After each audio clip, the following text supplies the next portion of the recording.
Staf Umum Angkatan Bersenjata Ukraina melansir 2 September, militer Rusia total kehilangan 617.600 tentara sejak dimulainya invasi skala penuh ke Ukraina pada 24 Februari 2022. Jumlah ini termasuk 1.300 korban yang diderita pasukan Rusia selama sehari terakhir.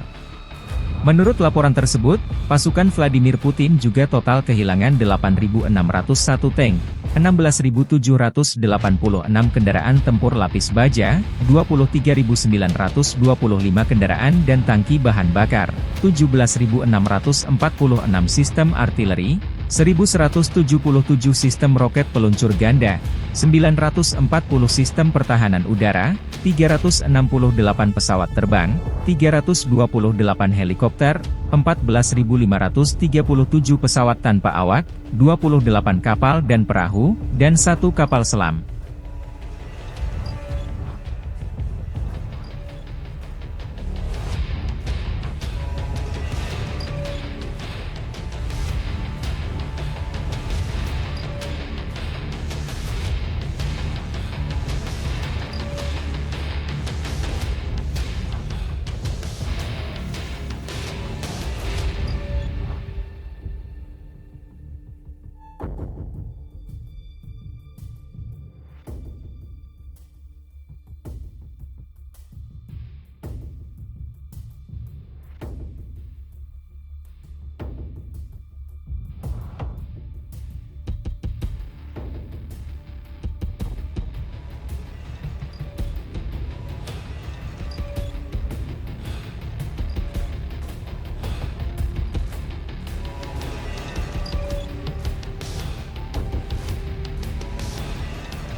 Download Tribun X sekarang, menghadirkan lokal menjadi Indonesia.